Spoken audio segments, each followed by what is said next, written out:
Hello ಗೆಳೆಯರೆ, welcome to S ಪಿಚಿನ್ Kannada channel.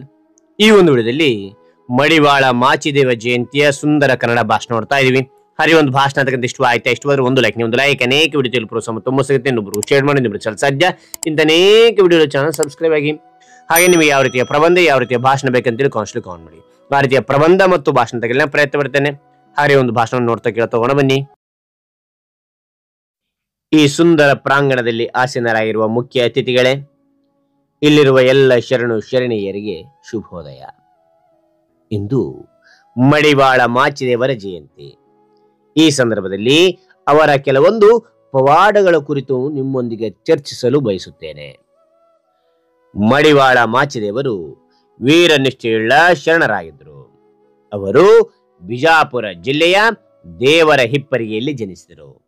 ಒಮ್ಮೆ ಹಿಪ್ಪರಿಗೆಯಿಂದ ಕಲ್ಯಾಣಕ್ಕೆ ನಡೆದು ಬರುವಾಗ ಭೀಮರತಿ ಹೊಳೆ ಪ್ರವಾಹದಿಂದ ಕಟ್ಟಿರಲು ಹರಿಗೋಲು ಹಂಗಿಲ್ಲದೆ ಶಿವನನ್ನು ನೆನೆಯಲು ನದಿ ಹಿಬ್ಬಾಗವಾಯಿತು.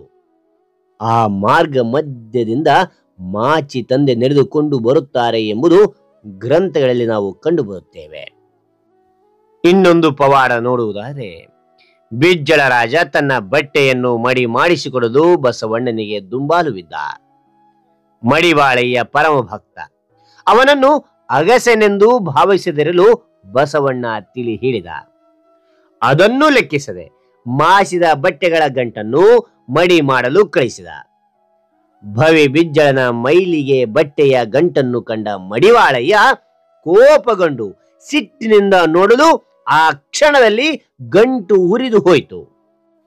ಇದು ಮಡಿವಾಳಯ್ಯನ ಅಹಂಕಾರವೆಂದು ಭಾವಿಸಿದ ಬಿಜ್ಜಳ ರಾಜ ಮಡಿವಾಳ ಮಾಚಿದೇವರನ್ನು ಸೆರೆ ಹಿಡಿದು ತರಲು ಕುಂಟ ಕುರುಡರ ಪಡೆಯೊಂದನ್ನು ಕಳಿಸಿದ. ಮಡಿವಾಳಯ್ಯ ತನ್ನ ಶಕ್ತಿಯಿಂದ ಕುರುಡರಿಗೆ ಕಣ್ಣು ಕಾಣುವಂತೆ ಮತ್ತು ಕುಂಟರಿಗೆ ಕಾಲು ಬರುವಂತೆ ಮಾಡಿ ಅಂಗಸೌಷ್ಠರನ್ನಾಗಿ ಮಾಡಿ ಕಳಿಸಿದ.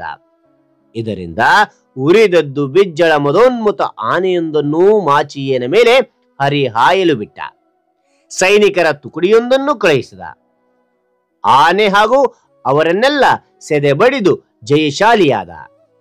ಕಾಲಾಂತರದಲ್ಲಿ ಬಿಜ್ಜಳನಿಗೆ ಮಾಚಿದೇವರ ಉನ್ನತ ಮಹಿಮೆ ತಿಳಿದು ತನ್ನ ತಪ್ಪಿನ ಅರಿವಿಗೆ ಬಿಜ್ಜಳ ಶರಣಾಗತಿಯಾದನು ಎಂಬುದನ್ನು ತಿಳಿಸುತ್ತಾ ನನ್ನ ಈ ಭಾಷಣವನ್ನು ಮಡಿವಾಳ ಮಾಚಿದೇವರ ಪಾದಕ್ಕೆ ಅರ್ಪಿಸುತ್ತೇನೆ. ಮಡಿವಾಳ ಮಾಚಿದೇವರಿಗೆ ಜಯವಾಗಲಿ. ಮಾಚಿದೇವ ತಂದೆಗೆ ಜಯವಾಗಲಿ. ಜೈ ಕನ್ನಡಾಂಬೆ. ಹಾಗಾದ್ರೆ ಈ ಒಂದು ಭಾಷಣ ಅಂತಕ್ಕಂಥ ಇಷ್ಟವಾದ್ರೆ ಒಂದು ಲೈಕ್ ಅನೇಕ ವಿಡಿಯೋ ಪ್ರೋತ್ಸಾಹ ತುಂಬ ಸಿಗುತ್ತೆ. ಇನ್ನೊಬ್ರಿಗೂ ಶೇರ್ ಮಾಡಿ, ನಿಮಗೆ ಸಾಧ್ಯ ಇಂಥ ಅನೇಕ ವಿಡಿಯೋಗಳ ಚಾನಲ್ ಸಬ್ಸ್ಕ್ರೈಬ್ ಆಗಿ. ಮತ್ತೊಂದು ಹೊಸ ವಿಷಯದೊಂದಿಗೆ ಮತ್ತೊಂದು ಹೊಸ ವಿಡಿಯೋದಿಂದ ಭೇಟಿ ಆಗೋಣ. Thank you for watching. Bye.